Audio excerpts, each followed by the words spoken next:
We hear so much about starting from scratch, building something on your own, creating paths entirely yours. But what about when something already exists? When there's legacy, a business, a story that began long before you, there's the assumption that it must be easier, that you should just step in and that you should follow what's already been built.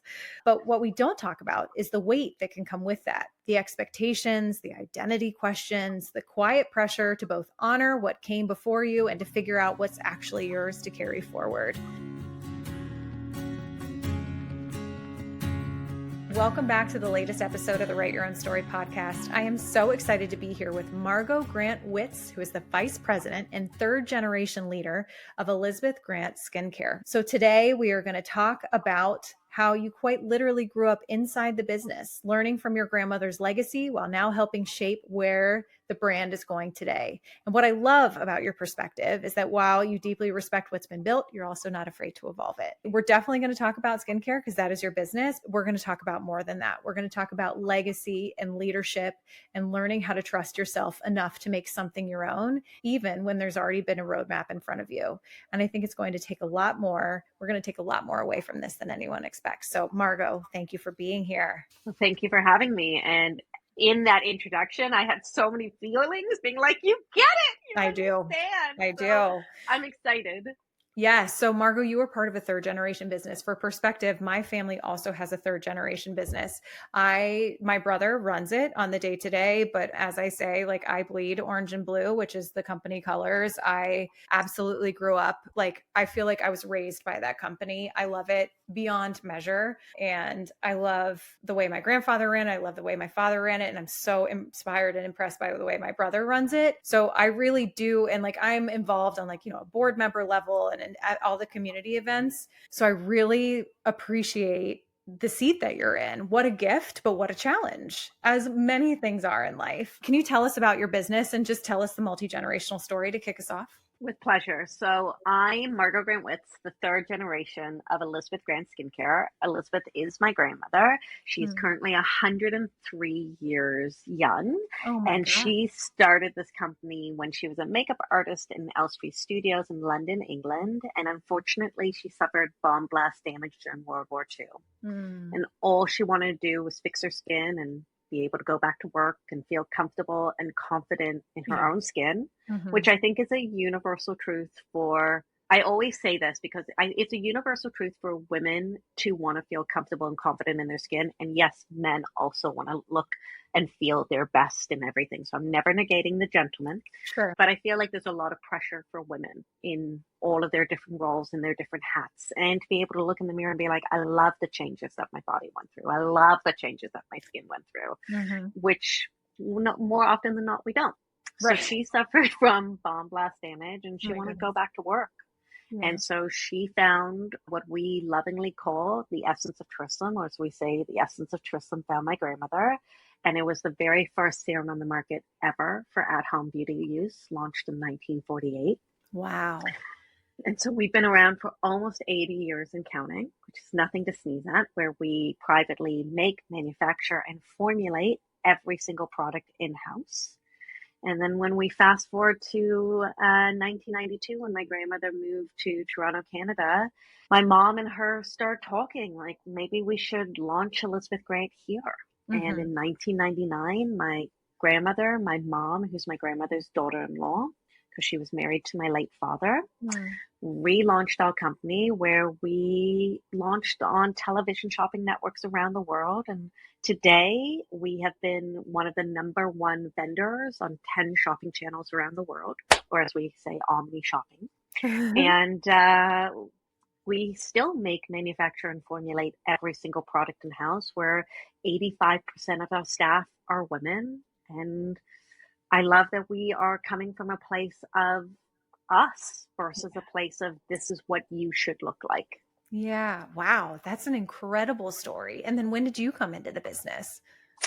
Officially or unofficially? Yeah, that's a great distinction. That's a great distinction. Unofficially, when I was 12, when my mom would ask me to have my friends come over, and I'd be like, yay, play date. And really, we were just packing boxes in the basement and ribbons in the basement. And officially, when I was about 22 22 years old, 21. So almost 20 years in the business. Incredible. That's so incredible. Okay, so I love the image of you, like literally you and your friends downstairs packing all the orders. We all, if anyone out there has started a business, we know what it is like. It takes a village. What else did business like look like growing up in your world? Like, was this like, we're sitting around the dinner table and we're talking about the business? Like, I know it was in my family. We were always talking about the business. Always. Yeah. And for us, it wasn't that we were talking about business to talk about business. It was just so natural for us. Like, we had a dual family business. So my father had his own business that my brother joined. I was with, watching my mom and my grandmother, and then eventually joined them. And so we've always had this conversation of business, but not being business. Yeah. So what does that mean in the sense of, we talked about things that were exciting, we talked about fails, we talked about opportunities, we talked about, can we do this as a team? What do we need to do to make this happen? On the flip side, my dad's company, my late father, would train people in communication and interpersonal skills and intergenerational conversations. And so there was that sort of find your place as well around the table, which each step was foundational personal growth at the same time. So we had a very strong sense of church and state. And what I mean by that is, we knew when we had to stop the business conversation, when it was becoming more business and less fun. And we knew when we had to have the family conversation. I want to talk to my mom now. I don't want to talk to my boss. I want to talk to my dad. I don't want to talk to the person who is the advisor to the business. Can we separate those hats? And by saying those sentences, we were able to physically take the hat off and go back to where we needed to be for the other person. Gosh, that hits so square in the chest. And I love that, to be like, I want to talk to my mom now, not my boss. I mean, but it is true. Like, when you have these family businesses, it is like they are literally part of the family. They are ever present and ever evolving. But I love like having the self-awareness and the boundary to be like, okay, it's like clearly like the energy has shifted a little too far in one direction. Let's recalibrate. But it's so true. I mean, it's everywhere. I remember my dad constantly, he still does this, but any thought that he has to write it down immediately. And it seems to always be on the back of an envelope. So then he would pack up his briefcase with like piles of envelopes to take into the office the next day. Cause we'd be sitting around watching a movie with the family and he'd be like, have an idea. And it was always a pencil, a yellow highlighter in the back of an envelope. I love that. I'm like, once something comes out of my mouth, it's out of my mouth. So I should just have something recording me at all times. Someone will say, can you repeat that? I'm like, not exactly, but this was the vibe. This was it. I love that. I love that so much. When did you feel, or did you ever have a moment where you thought maybe you wouldn't go into the business, or when did it become? 100%. Yeah. Can you tell me a little bit about that and how you ended up actually doing it? Sure. It's quite something. It's quite funny. I was actually studying to be an English teacher, and I was an English teacher, and I went to McGill University, and I said to my mom, I specifically remember this. She's like, so when are you graduating? And I said, like, my course is up sort of this summer, but I think I want to take another year in continuing education and maybe look into marketing about it. And sort of that conversation, I was like, that's so great and so sweet. No. And I said, what do you mean? And she goes, well, I need you to come join the family business. I said, but I'm not ready to. I don't want to yet. And she's like, okay, well, I'm selling the place that you live right now. So if you want to stay at school, find a place to live and do all that. I was like, okay, I see your move. I like your move, and I raise you. I would like to move to the south of France to go get my master's. And she signed on for it. And I went and I got my master's degree in Grenoble Côte Management, which was in the city of Grenoble.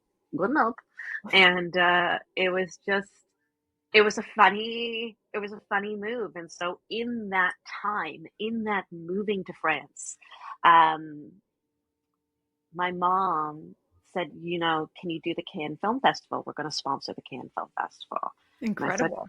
Sure, why not? And so I would gallivant and I would do these fun events, these cool events.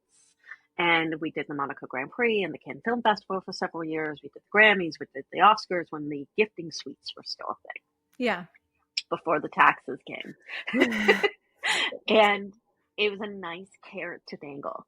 It was a fun life to be a part of, you know, the sexiness of it. Now, was there very unsexy moments in those moments? 100%. Like, Yeah. was I stuffing gift bags in a bathroom stall? Yes. Was I running from one side to the other to try to make something happen? Yes. But in that, in the muck, in the less glamorous moments, it was phenomenal. It made these great I could do it moments. And I was by myself and with my colleague, like my girlfriend who worked, she's now my girlfriend, but she worked for us in our public relations agents, but we became very fast friends because we were in the muck together. But it was just us. And we were shoulder to shoulder with some of the greatest, coolest people in the whole world. And it didn't matter what their title was. It didn't matter how many movies they were or if they were royalty. I always had the ability, and I will toot my own horn with this, is I will always connect with you on your soul level. Like, who are you when we take away the titles? Who are you when we take away everything that's perfect? Who are you at the end of the day when there's no audience? And it was a nice way to see someone versus see who someone could be for us or be for me. Yeah. Oh, I love that. Your mom is a smart cookie. She planted the seed and gave you the fun stuff and then was Yeah. like, do you want to come? And why? And, but I also, and like, I say that facetiously. But she I also, think she's a smart cookie. You're good. yeah. But I love that she also believed in your dream and your exploration and to like really honor the fact that you're like, I'm just not ready yet. And I think for generational business, like, you know, and I know she kind of like played her hand quite strategically. She played her hand, but I don't think she was looking at it at giving me the opportunity of my dream. I Mm. think I was able to position it that this will be better if you let me do this and it Yeah. will help you.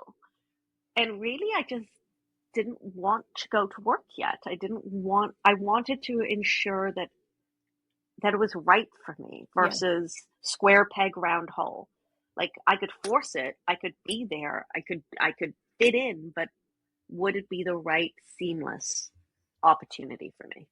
And that makes me think about all the people that are sitting here, you know, looking at generational businesses and like what would your advice be to them as they're like, I don't know if this is for me. I want it to be for me, maybe. Like, you know, it just again to that moment of like the fear that kind of sits behind it to be like, I want to honor my family and I see how lucrative this business is, but like, is this me? I'm kind of freaking out. What's So your advice? you just said something, and I think it's how lucrative is it for me? And I think if you're going to join a family business, get that right out of your head. I I love think you have to understand you have to be the most humble. You have to prove why you should be there. You have to do the stuff that people don't want to do. If you know someone needs to have sweep up the factory, I hope you're the one picking up that broom absolutely. to do it. You have to tell all the people who didn't have the foot in the door, why do you deserve to be there? Because they Hmm. worked really hard to be there, Yeah. whether it's their career, whether there's opportunity, whether it's their day to day. Why do you deserve to be here? Hmm. And if you can answer that question, because sometimes it's not lucrative, sometimes you will fight with your family, there's a lot more on the line than I just get to run a business, you know? Mhm. And I started out in the bottom of the barrel. I Mhm. started out as from packing to a secretary to customer service to a marketing and public relations assistant. I started out low, Yeah. and I would do it with a smile on my face and figure it out. And sometimes I would not do it with a smile on my face. Hmm. Sometimes I was very loud, but you learn very quickly. I think that I love that. I think You earn your badge of honor for sure, like, and people can respect you because you've earned your place. But also, my father did the same with my brother. He had to, I mean, like, ran the routes, did the things, like, truly ran and did every role. But that also, if you are intending to eventually lead the business, you need to know The and ins and outs. the ins and outs. And like, you really can't drive meaningful change or really connect to the people that you're meant to lead without having walked in their shoes. So Yeah.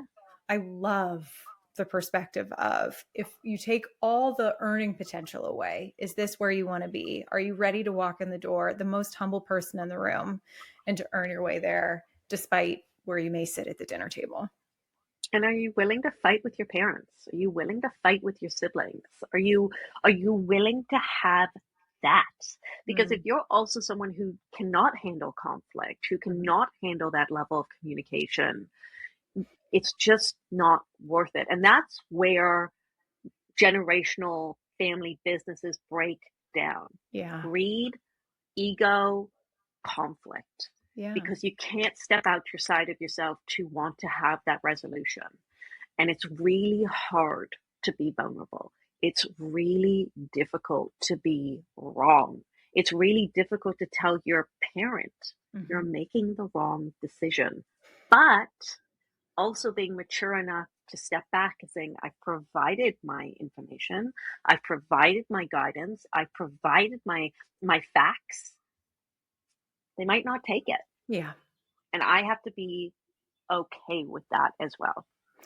Going back to what you had said at the top of the show, to be like, around the dinner table and be like, I want to talk to my mom right now. What are those moments like when you guys are in conflict at work? And, does that carry home? And how do you kind of like draw those boundaries? And I know it's certainly, I can't imagine it's cut and dry, but like, how do you navigate it?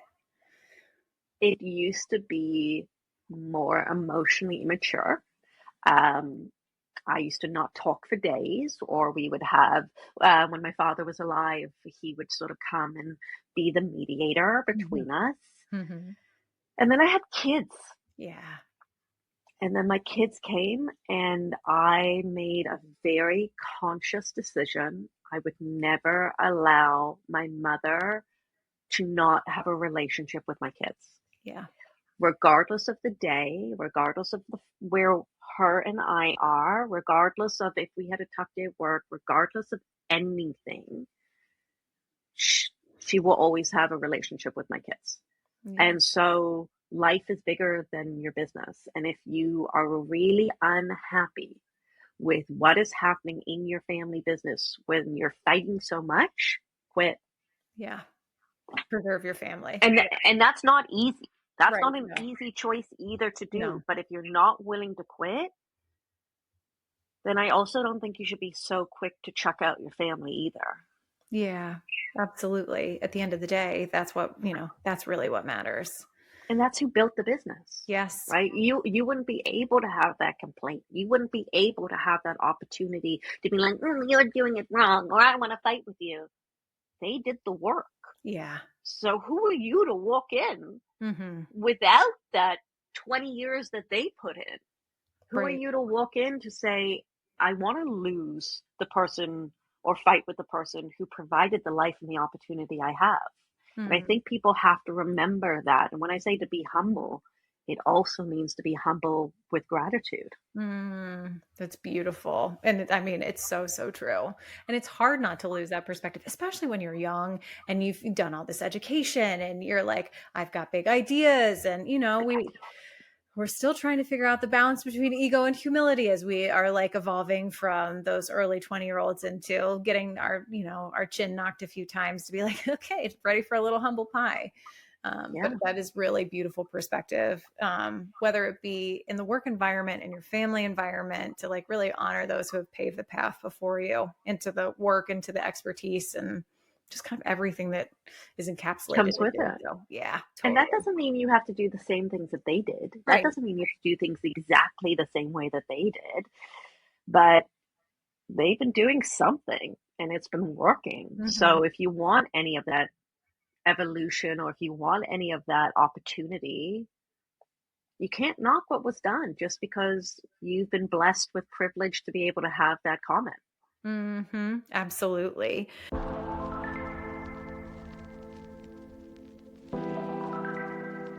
I have to tell you, I'm literally obsessed with my Aura Ring 4.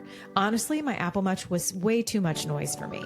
Stand up, sit down, you have a meeting, you're late, your steps are low, breathe, all the things. But this little ring has been an absolute game changer. It doesn't just track my sleep, it helps me actually rest better. Every morning, I get insights into my recovery, my readiness for the day, and whether my body needs more downtime. It even tracks my steps, my cycle, and literally so much more. If you're someone who loves data, cares about your health, and also loves cute jewelry, this ring is for you. This is a gentle reminder, backed by science, that rest is just as important as hustle. Unlock this powerful tool for better sleep, less stress, and smarter recovery with Aura Ring 4. Use my link in the show notes to get 10% off your Aura Ring today.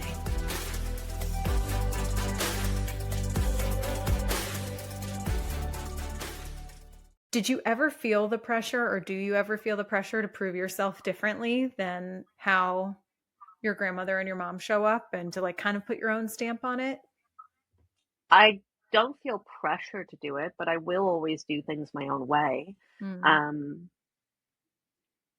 I will always, my grandmother from when I was a little girl would always tell me, God gave you a mouth for a reason, use it, Oh, I love right? that. And my father also used to say, you're not average, so why are you trying to play yourself small? And I think when you're given permission to step into your light, to be able to be bold, to learn from your mistakes, to be able to hit a rock bottom moment and look up at it, this is where you grow. And so the perspective of my grandmother has done it her way. Thank God for my grandmother. She has built so much. Mm-hmm. My mother took it to the next level. My mother and I are wildly different people. Mm-hmm. Wild. Like, if she likes black, I like white. Yeah. If I like round, she likes square. It couldn't be more difficult than us because we're so polar opposites. Even how we work, even how we engage with people, even how we're on TV, our selling styles are completely different. So there's no pressure from them. There is pressure from me to not fail the business, to not sink the business, to not make a decision to make a product and it cost so much money and it didn't work. That's real tangible pressure. And on the flip side, my generation, zillennials or elder millennials, however, whichever niche you want to talk about it with, there's a lot of pressure with that side of do it all, be amazing, have a smile, don't fail. How are you not an overnight success? How have you not gone viral? So there's different pressures from each side, but it's really because, as cheesy as it sounds, like I have to be my own lighthouse in a storm. I have to be able to shine my light to where I need to see and not be distracted from all the other noise that can happen. Because my mom says you can do anything you want. Mm. What an Right? incredible environment, to grow up, to be encouraged, to be big and bold and brave and loud, to hit the bottom and look up to see your family standing there being like, you good? Like, we got you. And I think that, when we think about creating working environments, especially multi-generationally, but just in total, is to make sure that you've given everyone agency and to have a voice and to encourage trying things and failure. But I can imagine, just as a solopreneur, I feel the pressure to like, gosh, don't, and I started in corporate where so much is measured and calculated, but you're so Those supportive. KPIs. What are your KPIs? Yeah. You're like, I don't know. Right? I just want to try. I just want to try something. I just want to try something, and I'm really hopeful to help people and to make money along the way. That's my KPIs. Like, that's it. Yeah, but I can only imagine the pressure, this probably self-inflicted, I think you said, of don't screw this up. Like, they've done such a great job. And what does that say about you if you screw up? Well, how do you handle it if you screw up? Like how much is this going to cost? Like, when you're spending someone else's money, it's really easy to spend someone else's money. It's great to spend someone else's money. We're pretty great at it. But when you are spending, in essence, your own money, or that Oh, you want to do an $80,000 project? Great. That could be someone's salary, Yeah. right? So is it, where are you like leading from? Are you leading from the best, most secure place that you can, Mm. knowing that there's still, you can fail? Or are you just like, let's throw spaghetti against the wall and something's going to stick? And usually, I say this with so much love, generational businesses, younger generations are more, let's throw spaghetti against the wall and hope it sticks, but it's not my fault if it doesn't. You gave me Mm. the wrong spaghetti. You Mm-hmm. didn't boil the pasta well enough. Mm. How could you let me throw spaghetti when you didn't even teach me how to make spaghetti? Right?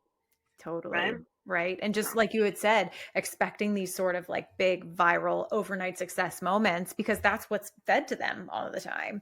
When it's like, oh no, no, no, no. This is like multi generations in the making. Like, yeah. And yeah. all those viral moments were 50 videos that didn't hit. Yes, thank you for saying that. Absolutely. And I think that holds true for the generational stories too, is like undoubtedly, and I don't say this to withdraw success from any of the previous generations, but there were failures. That's how they got great. Totally. Like they, it takes 2 to 5 years to be profitable, if not longer, to really settle into a fully sustainable business. And if you can hang in there for those years, that's where you fail a million times. And that's where you get so good, is in the Yeah, failures. it's in the failures, but here's what I also say about those wonderful generational businesses. 80 years ago, you could start whatever you wanted.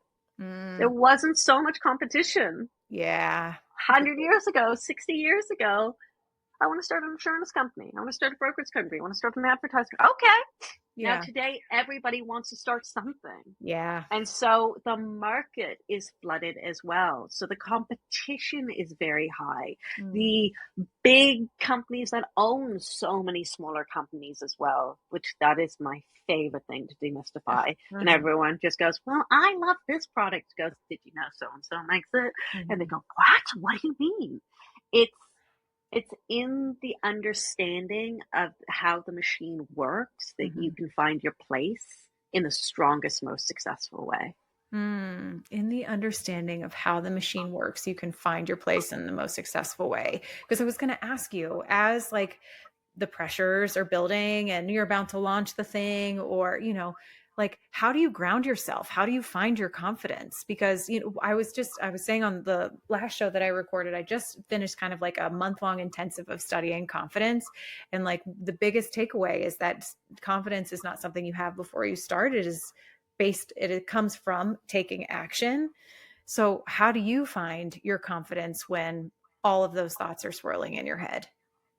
I think I'm great. I as egotistical as that sounds, I have not perfect, but if not me, why not? Yeah. What like why not?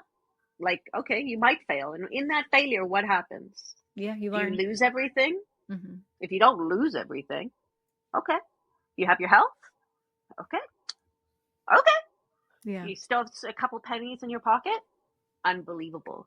There are people who do so much more with so much less. Mm. And when you'll always have some form of safety net. It might not be the net that you thought it was, but you have savings, you have a house, you have the opportunity to wake up tomorrow to start again. You're Hmm. so far ahead of what so many other people don't have. Yeah. So, in your, I'm so scared to fail, what are you scared about? Like, does it say less about you? Okay, let's explore that. If you're worried about it financially, okay, explore that. Everything that you were scared about, like fear is false evidence appearing real. Hmm. Everything that you were scared of has a logical conversation if you give yourself the time to say it. And that's why I say I think I'm great, because I do. I think I'm great. Yeah. I don't think I'm perfect. I don't think I'm everybody's cup of tea. And that's okay too. Totally. But I'm not scared to fail. I'm scared to not have the option to try. I'm scared not to have a choice. That's what I'm scared about. So if you have an option, and I've always said, give me the options, it gives me the power to choose. Hmm. But if you don't have that option, you don't know. So if Yeah. you're going to sit in a place of, I'm scared, I don't know. And I was just talking about this, like, your light Like if I'm standing in front of my light right now, if I move a little bit, the shadow can come on, right? Mm-hmm. So finding your light is about changing your angle. It's about changing your perspective. It's about being able to look at something a little bit differently, but it doesn't have to be a complete 180. So if you just give yourself the space to be malleable, to be able to shift a little direction, as silly as it sounds, you had a beautiful outfit planned for today, and oh my goodness, it's starting to rain. Do you have a raincoat? Do you have an umbrella? You can still wear your outfit. You might have to change your shoes. Yeah. You know, you have the opportunity if you're not so stuck in what you want the outcome to be. Oh, I love that. God, what beautiful perspective. And I mean, like, again, it just goes back to this sense of gratitude and humbleness and like a genuine sense of reality to be like, are you safe? Are you loved? Are you well? Do you have options? Like, false evidence appearing real. Can you slow up and really challenge those thoughts? Can you see the subtle shifts? I think one of the things that women just, I think so much of what we're afraid of failing for is how it reflects against our worth, which is a whole thing to untangle, right? Like we are all born worthy. We don't earn worth. You're born worthy. I love that you say that because I'm a firm believer of like women fixing each other's crowns, but I'm also a firm believer that women are the worst crabs in the bucket in the world to other women. And I think it's not will I fail, it's what's she gonna say about me? Uh-huh. You know? Yes. So, oh, oh, yeah, I was right. She looked at her and and she tried this, ha ha ha, versus the vulnerability of like, good for you. Yeah. Good for you to do that. Good for you for looking that great. Good for you for like succeeding.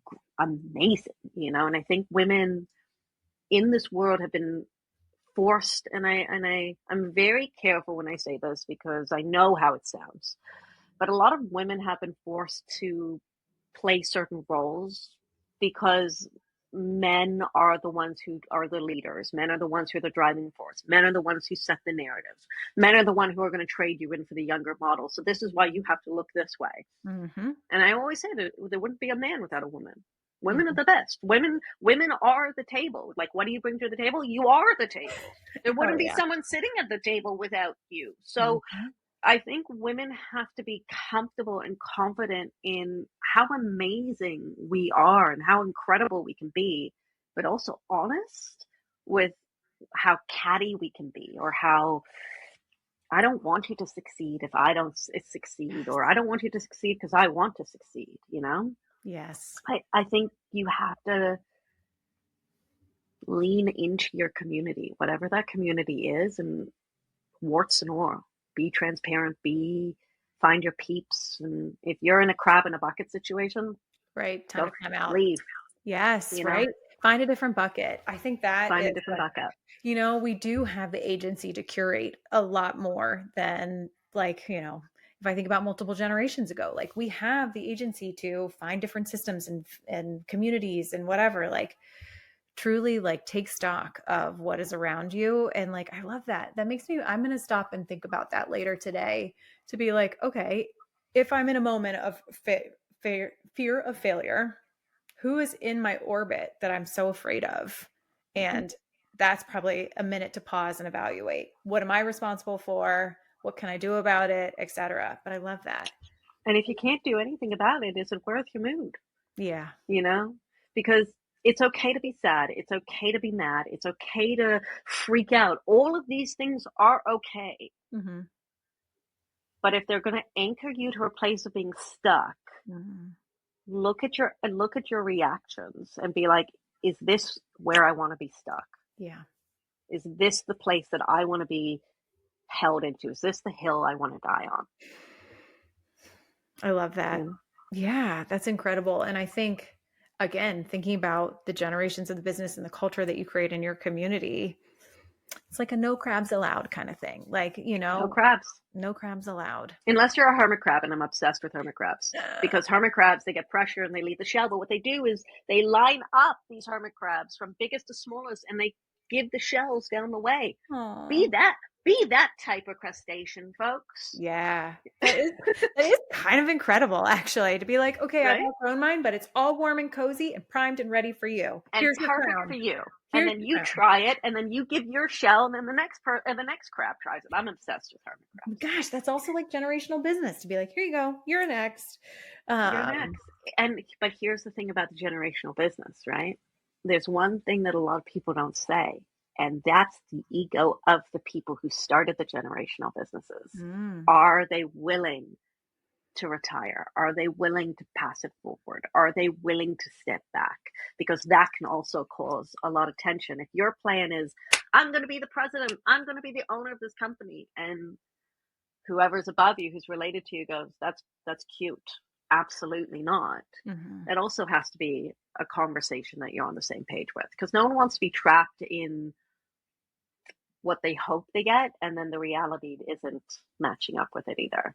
Yeah, it like almost takes away your ability to grow into who you're meant to be, you know? And we don't want people standing in our path. It's like, you know, again, like you were talking about with the hermit crabs, but like you want people paving our paths forward. I Yeah. think that is like one of the coolest opportunities of having a generational business, is to be like, I've paved this road the best I can. I need you. I want your help, but like, you know, I'm going to lay the foundation for you the best I can, but it's like my dream to turn this over. Yeah. And is it your dream to take it over? Yes. Yes. What do we say to those who are like, I don't know if this is my dream? Then if you don't know if it's your dream, life is very short. The days are long, but the years are short. And if it's not your dream, find your dream. Yeah. However, if it's not your dream because you're scared, take on a project for yourself in that company and challenge yourself to see if you can come to fruition. And what do you learn from it? Succeeding or failing? Is it even the middle? Like, how did that make you feel? What about that project did you like? Was it the finance aspect? Was it the marketing aspect? Was it I like all the nuts and bolts of the aspect? And that can also help guide you. And would you be okay if someone came in as the CEO? And the flip of that is, if your parent or your grandparent or your aunt or your uncle gives it to somebody else, have they curated something enough in your employment contract where you're safe to a degree? That does not mean that you're perfect, you're protected for 5 to 10 years, but have they thought about your safety net in that? And have you thought about your safety net in that as well? That's excellent perspective. What other incredible nuggets do you have where you're like, people don't talk about this enough where when it comes to generational businesses? What else comes to mind? You're like, this is a secret, or or I wish I had known, or, you know, lessons learned. I think so often people like the percentage is very high that generational businesses don't work, Right. because someone bankrupts them, not because someone just didn't want to do it. It's because they didn't take enough time to learn the ins and outs enough. And I always say it's this is awful and I'm so sorry. It's like the hit by the bus plan, right? Yeah. Could you step in? Yeah. And if you can't, you need to find out if you want to, and if you had to, would you be able to? And then start from there. Start from learning. Start from saying, and start by, like I said earlier, humble yourself that you're not it, babe. You are not. The world does not revolve around you. The sun does not come out of your tushy. Like, you are not it for everybody. So how do you learn for a place that you can respect them and they can respect you? Regardless of if you're in a bakery, if you're in an art gallery, if you're in the world of plastics and you're in even newspaper conglomerates, right? The evolution of that and the de-evolution of that as well, how media has changed in itself. So where do you fit? When were you part of the conversation to start stepping into a different generation? I love that. I was about to be like, I love the hit by the bus analogy. How dark is that? It's awful, but it's true. True. Right? And one of the larger companies that I worked at, you were required to identify a successor for your role. and to make sure that you engaged with them and trained them so that they could, one, to support their career path, because the hope is that we are all moving up in this sort of upward trajectory, but two, heaven forbid, you're hit by a bus. And it just was like this beautiful perspective of like, this isn't about you winning the race. This is about, this is about development of people and sort of like the fluidity of roles and just everything that comes with having a successor and then having a growth plan and things like that. So I think, to your point of also in leadership, if you're at the top, to be able to make room for who's coming next and to be so intentional about that. It is so hard to not be precious at, when you have put your blood, sweat, and tears into something, and to open your heart and mind to who's next for this. Do you want something next? But I think that is so important as well. Because older generations, it's hard to stop. Yeah. It's hard if you've been doing something every day to not do that anymore. Yeah. And I think you have to have empathy for that side of the conversation as well. I agree. Mm-hmm. And if you can see it from, the whole thing, because you walk a mile in someone's shoes, you understand it and you live it and you see it. And it's a different state. So if you're leading from a place of I, regardless of what it is, regardless of if it's generational businesses or you're in the corporate world or you're a mom or you're in a relationship, if you're always leading from a place of I, you will never enjoy the fruit of we, because we is the sweet spot. Yeah. And we is that compromise. And we in that compromise is to know that in a compromise, everyone loses a little. Yeah. But everyone gains a lot.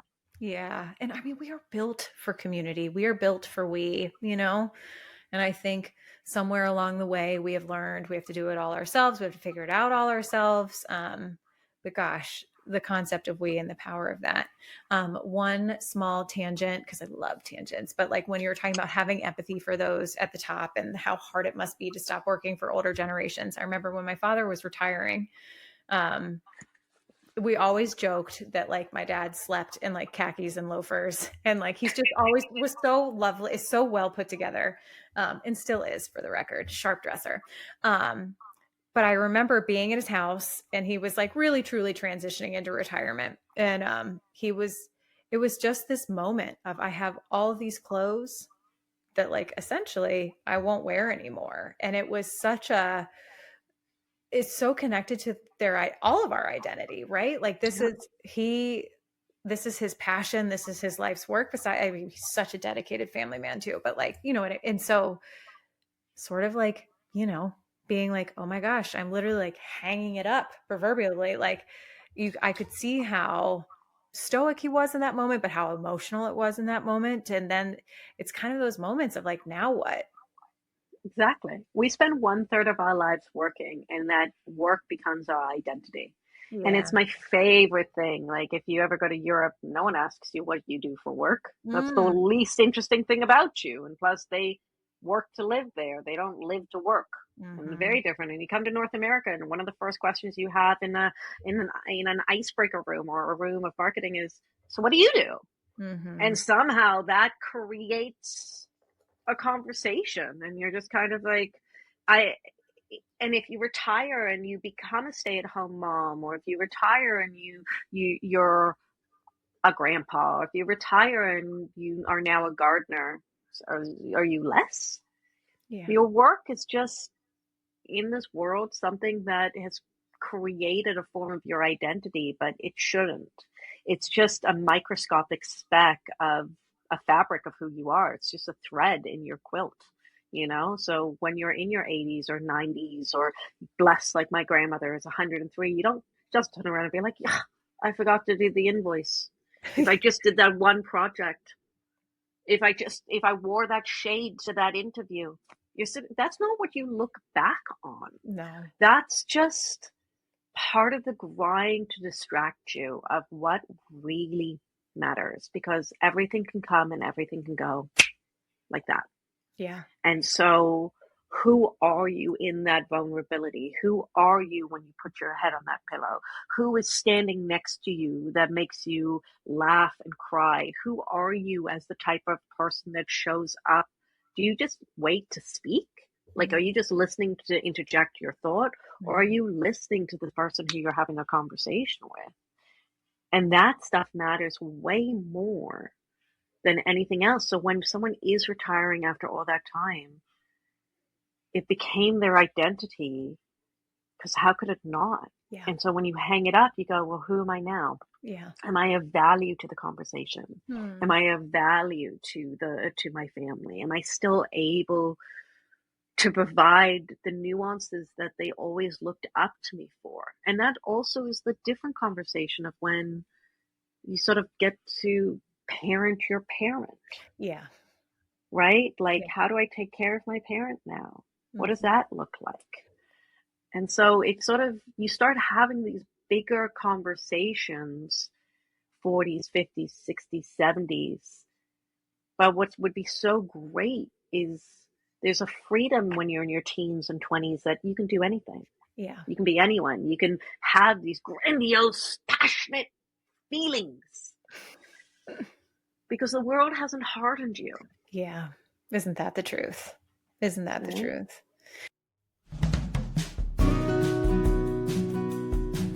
If you're building your dream business and you know you need to build an email list, but the idea of picking and using an email platform totally overwhelms you, trust me, I get it.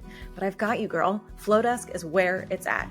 Flowdesk is the email marketing platform designed with female entrepreneurs in mind. Think gorgeous, on-brand templates plus powerful workflows that save you hours. I promise you, I've never used an easier email platform with such stunning results. Whether you're sending an email launching a new offer or podcast episode, sharing new news, or trying out a fancy workflow to convert a new email subscriber into a paying customer, Flowdesk helps you show up professionally with ease without spending a ton of time or money. And not to mention, these emails are gorgeous. And because you're a Write Your Own Story podcast listener, you get an exclusive 50% off your first year of Flowdesk. Plus, they'll send you $19 cash back when you join using the link in the show notes. So if you're ready to send stunning emails that convert and actually enjoy the process, click the link in the show notes and give Flowdesk a try. That's 50% off your first year plus $19 back in your pocket.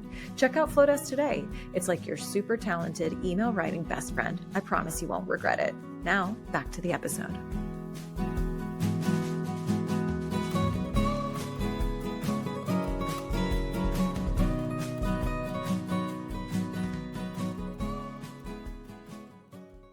You know, you touched on something. I love how in Europe, people are like, it's not what do you do? And so one of the things that I've learned doing, this is my third season of this show and all these conversations with these amazing women, the people who are the happiest and also the most successful are doing things that are kind of a natural extension of their gifts, right? And so when I think about, I loved how you were saying that when you started, you tried every role, you figured out everything. When you are joining something that is so established, but you are still coming in as an individual, how do you find your natural gifts in that type of construct? You know, when we think about, and you know, if you are to pass this down to a fourth generation, how do you create that space, like to be an individual? It's not what's between your legs, it's what's between your ears. Mm. So if someone is making you feel less than, if someone is telling you to be quiet, if someone is telling you you're too much, go find less. Tell them to go find less. And just know who you are. But also, there are times where you're going to eat that big pile of oof, and you need to take a spoon and put it in your mouth and smile and say, wow, that was delicious. That was amazing. Thank you. You don't always have to have the spotlight to speak. You don't always have to rebut. You don't always have to say, well, what about me? Sometimes you have to give the space, both for them and for you. Because in that space, there's reflection to be able to hear and listen. Yeah. And so if you're passing it on, if you're in a room that, you know, I have worked with a lot of people. I've worked with a lot. And quite often, I'm one of the youngest ones at the table. Quite often, someone comes in, oh, you silly little girl. And it's just like, stop it. Right. Like, I'm not going to get hooked on that, but I'm going to remind you very quickly, I'm not the one. Because I'm not the one. And so how do we cohesively work together because you have strengths I want to learn from. Yeah. And I have strengths, whether you like it or not, that you want to learn from. Absolutely. And I mean, isn't that the blessing and the fastest ticket to success is to surround yourself with people who have strengths in your gaps and who bring a Yeah. different perspective. And like, I don't want to be the smartest person in the room. I want to No. inspire all of these brilliant people around me. I always say if you're the smartest person in the room, you don't get to learn, you don't get to grow, you don't get to change. And Mm, also, I want someone who's smarter than me in math for my finance people. totally. I need you to be smarter than me for this Mhm. because I'm not that smart in math. So please, can I have that strength from someone? I'm not a chemist. My mom's not a chemist, but we learned all about chemistry and ingredients because we were so ingrained in the formula. Like my mom is so smart with it, and she can pick up and be like, "Oh, this is what it is," and I'm like, "How? How?" And she's like, Yeah. "Because I have to learn, Yeah. right?" So the place of asking the who, the what, the when, the why, the how is the best place to be because you Mm. can always grow. And with if you're the smartest person in the room, then you sort of miss out on the changing landscapes of and just using social media as the conversation. I remember 15 years ago, I'm like, I don't want to pay someone $40,000 to tweet for me. Yeah. I was like, what are you talking about? Right? Totally. Yeah. And so you have to be able to be adaptable because I've always said change is scary, but evolution is key. Like Yeah. you have to be adaptable to the landscape that's changing. With the conversation that AI is happening, everyone's like, oh my God, they're going to take my job. Maybe, but learn it. Learn about AI then. Learn about what Mhm. you're scared about so that you can not become obsolete. People who are obsolete are the smartest person in the room. People who are obsolete, I don't need to learn. I'm good. People who are obsolete didn't get rid of their, Blu-ray player or didn't buy the microwave or they didn't evolve when it was sitting right there. So you don't have Mm. to be an early adopter if that doesn't make you uncomfortable, but it's never too late to be a late adopter. Mm. And I think that's the big one too. So if you have somebody who is 60, 70, 80, 90, and they want to learn about TikTok or they want to learn about Pinterest, teach them. Yeah. They don't know how to use the printer. How can I help you? You want Yeah. me? No problem. Because you wouldn't be here without them. That Mm. phone wouldn't be here without someone making it. Yeah, 100%. Oh, I've loved this perspective. Okay, so you amazing women have built this incredible business that is distributed all over. What are you most excited about for your business right now? I love helping to change the narrative around women of how they feel about aging. Ooh, I think it's a very powerful conversation that needs to start. I don't want women to feel less than, and of course, gentlemen can feel less than too, but I don't want women to feel over the age of 40 or 50 or 60 or 70 or 80 or 90, 100 that they have to disappear. It hmm. doesn't make sense to me. I hate that the largest demographic that's getting Botox are 25-year-olds. What are you doing? What are you You know, doing? I know. you're 15, you're wearing cover up. What are you covering up? You Yes, know, like I, there's such this fear of growing older, and growing older is a blessing, and not everyone's afforded that blessing. I And agree. so when you look at those lines and those wrinkles, those are all attached to a moment in a memory. Like the Mm-hmm. crow's feet are laugh lines because you were laughing so hard or smiling so hard with your Mm-hmm. girlfriend. Maybe you had a Thelma and Louise moment. Maybe you like walked your child down the aisle. Maybe it was the first grandchild that you never thought that your child could have. Every one of those are attached to a moment in a memory. And so women who are made to feel less than because they're being traded in for the younger model, or you don't look like the Vogue magazine that's been airbrushed and now AI. What's wrong with your life that you get to not enjoy this chapter, not enjoy this level, not enjoy this moment? So my goal is I make a phenomenal product. I really do. No ifs, ands, or buts about it. Phenomenal.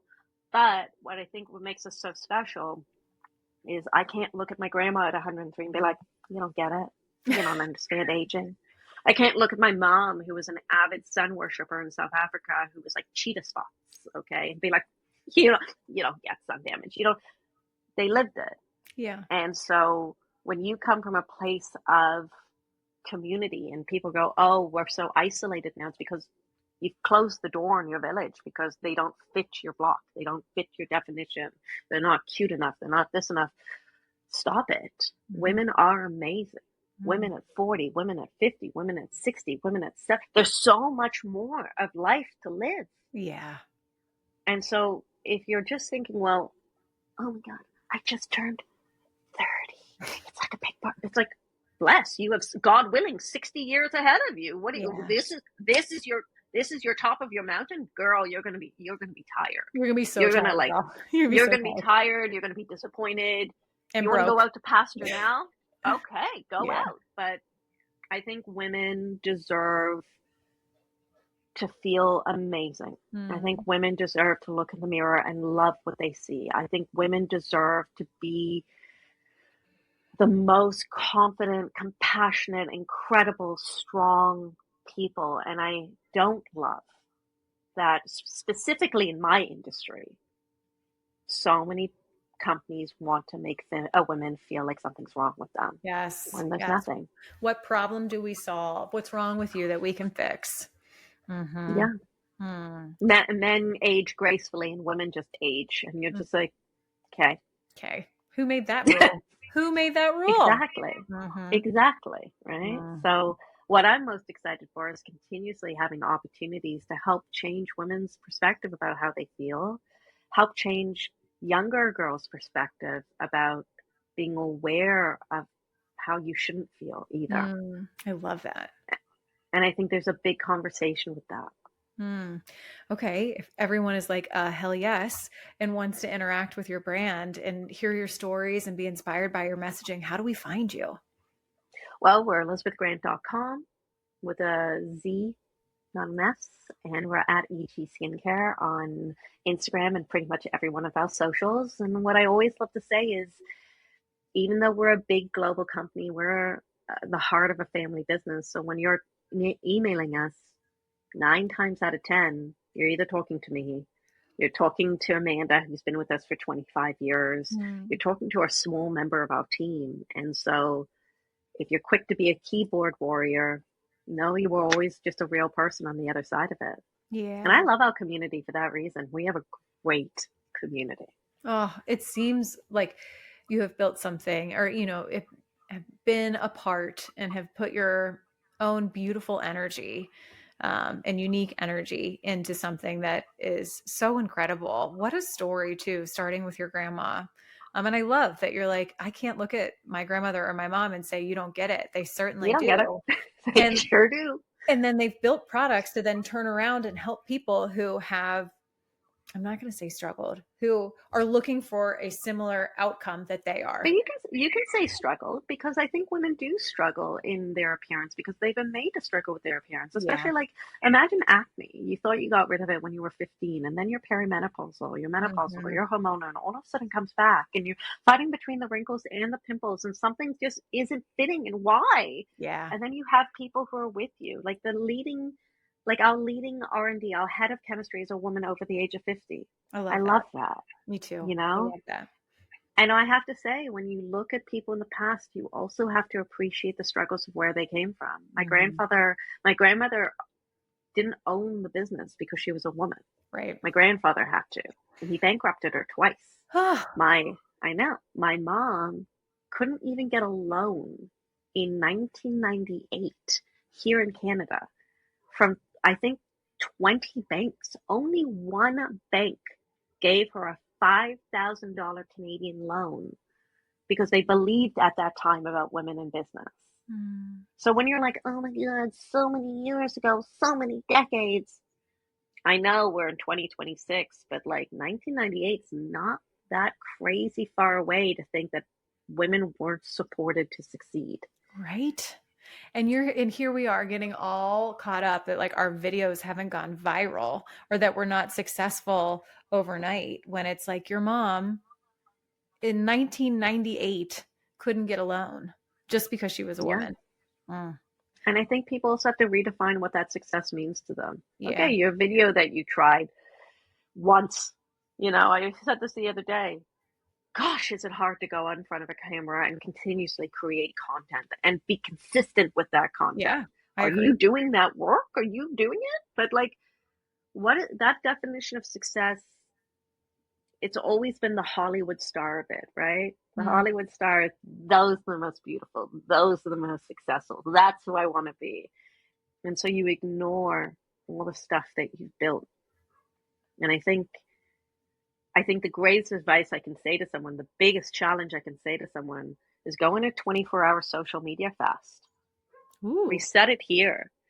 Because if you're not consistently looking and doing and comparing and swiping, sometimes you're able to look around and be like, I really enjoy what I see. I love that. I love that so much. Margot, you are just a bright light and a incredible energy and obviously brilliant. And I love how much you honor those who have walked before you and how excited you are for what you can bring to the table. I so admire and appreciate your self knowledge and worth and confidence that you have. I think you set such an incredible example for women all around. So it has just been an absolute pleasure to speak with you today. And you guys, let's go check out the brand. Let's get to know it more. What an incredible point of view and story, and what an incredible family to support. So, Margot, thank you so much for being here today. Thank you, as I always say, for welcoming me into your hearts and into your homes. I really appreciate the opportunity. Absolutely. All right, you guys. I know everyone is like nodding and feels energized. Share this episode. All women deserve to feel so inspired after an episode like this and hearing Margot's perspective. And thank you, everyone, for listening. We'll catch you next time.